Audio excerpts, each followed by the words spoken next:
Before there was ever a victory in the visible world, there was a decision made in the invisible one. Long before history remembered names, titles, empires, and fortunes, there was a quiet moment where a human being chose mastery over surrender. The world you see responds to the world you cannot see. And the greatest battlefield you will ever step onto is not a boardroom, a marketplace, or a stage. It is the space between your ears. Most people spend their lives fighting the wrong enemy. They fight circumstances, they fight other people, they fight time, luck, systems, and fate.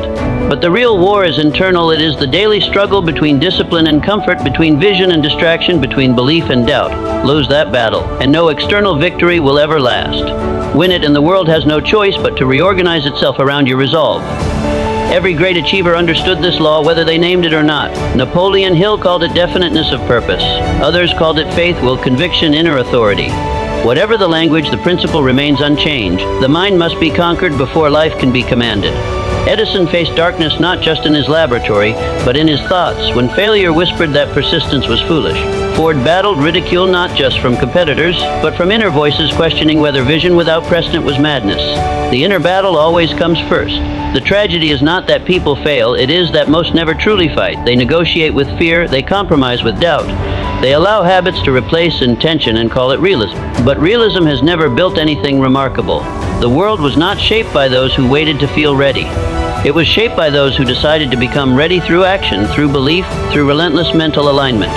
Your thoughts are not decorations, they are commands. Every repeated thought sends instructions to your nervous system, your behavior, your decisions. When you allow fear to rehearse daily, your body learns hesitation. When you allow doubt to speak freely, your actions shrink to match it. But when you train your mind to expect growth, to demand excellence, to tolerate discomfort in service of a greater aim, something extraordinary happens. Your identity shifts. And identity is destiny. The inner battle is not loud. It does not announce itself with drama. It shows up in small moments. When the alarm rings and you choose discipline or delay. When the opportunity appears and you choose courage or comfort. When criticism arrives and you choose growth or bitterness. These moments look insignificant, but they compound. The world you live in 5 years from now is being negotiated in these quiet decisions. Clarity is the first weapon. A scattered mind cannot win a focused war. The successful are not those with more time, more luck, or fewer obstacles. They are those with clearer intention. Carnegie knew exactly what he wanted to build long before steel defined skylines. Disney saw worlds that did not yet exist, and he held that image through bankruptcy, rejection, and ridicule. Vision is not imagination. It is commitment to a future before evidence appears. Once clarity is established, belief must be guarded. Belief is fragile in its early stages. It must be protected from noise, from cynicism, from borrowed opinions. The world will always try to return you to average because average feels safe to those who fear growth. This is why Hill warned about the opinions of others. Not because people are malicious, but because most have never won their own inner battles, and they will unconsciously resist anyone who tries. Discipline is the daily expression of belief. It is belief in motion. Motivation is emotional, but discipline is structural. Motivation comes and goes, discipline stays. Discipline is choosing long-term respect over short-term relief. It is training the mind to obey decisions rather than moods. This is where most retreat. Not because they lack desire, but because they lack the willingness to endure discomfort without immediate reward. Yet discomfort is not the enemy, it is the price of expansion. Muscles grow by resistance. Character grows the same way. Every time you stay focused when distraction calls, every time you act when fear suggests delay, you are winning ground internally. And with each internal victory, the external world begins to respond differently, not magically, but logically. You move differently, you speak differently, you choose differently, and people, opportunities, and outcomes adjust accordingly. The inner battle also demands adaptability. Rigidity breaks under pressure, but a trained mind learns from friction. Lincoln lost elections before he led a nation. He learned, adjusted, and refined his inner compass rather than abandoning it. Defeat did not define him, it instructed him. This is the mindset that turns setbacks into strategy. Gratitude plays a quieter role, but it is powerful. Gratitude stabilizes the mind. It prevents desperation, which clouds judgment. A grateful mind sees opportunity where a bitter one sees obstacles. It does not mean settling, it means standing on solid ground while reaching higher. Gratitude anchors you so ambition does not turn into anxiety. Learning is the long-term weapon. The inner battle never ends because growth never ends. Those who stop learning eventually surrender internally, even if they appear successful externally. Hill himself spent decades studying minds greater than his own, not to imitate them, but to understand the principles governing achievement. A mind that continues to learn remains dangerous in the best possible way. As resilience forms, something changes. You no longer ask whether challenges will come, you ask how you will respond. You stop waiting for confidence and start building it through action. You realize that courage is not the absence of fear. It is the decision that fear will not lead. And slowly, almost imperceptibly, the balance of power shifts. You begin to notice the world responding. Opportunities appear where none existed. People treat you with a different level of respect. Problems that once overwhelmed you now feel manageable. This is not coincidence, this is alignment. When the inner world becomes ordered, the outer world follows that order. The greatest secret is this: winning the inner battle does not make life easy. It makes you capable. It does not remove storms. It teaches you how to navigate them. And capability is freedom. Freedom to choose, to build, to rise. One day you realize you are no longer reacting. You are directing. You are no longer surviving. You are creating. The voice that once doubted now consults you. The fear that once controlled you now signals preparation. The mind that once wandered now works for you, not against you.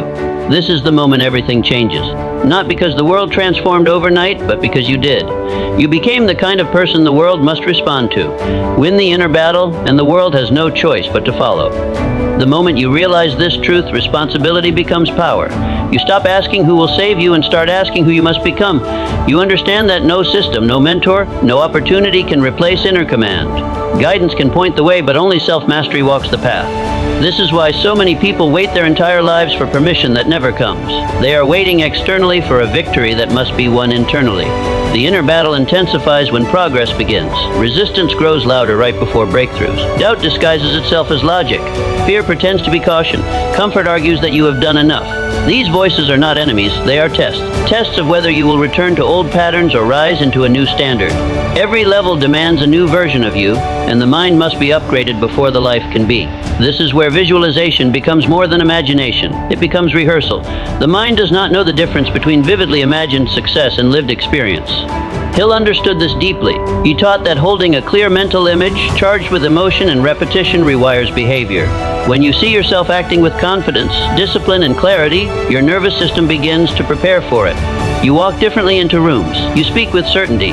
You move toward challenges instead of away from them. Purpose sharpens this process. A mind without purpose drifts. A mind anchored to purpose becomes resilient. Purpose is not a job title or a single goal. It is a reason strong enough to endure difficulty. It is what pulls you forward when motivation fades.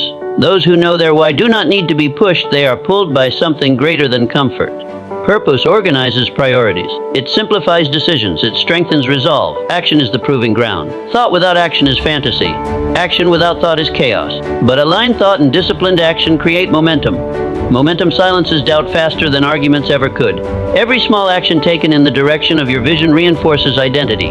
You stop telling yourself who you want to be and start proving who you are becoming. Confidence is not a feeling. It is a record of kept promises to yourself. Resilience is built here, not in avoiding failure, but in refusing to let failure rewrite your self-image. When setbacks occur, and they will, the inner battle determines the outcome. Do you interpret obstacles as signals to retreat or as training for mastery? Those who win internally use adversity as feedback, not as a verdict. They adjust strategy, not belief. Adaptability becomes strength. The rigid mind breaks when plans change. The trained mind adapts while keeping purpose intact. Ford adjusted production methods but never abandoned the vision of accessible automobiles. The path may change, but the direction remains. This flexibility keeps you moving when others freeze, and through it all, gratitude steadies you. Gratitude for progress, for lessons, for strength earned through struggle.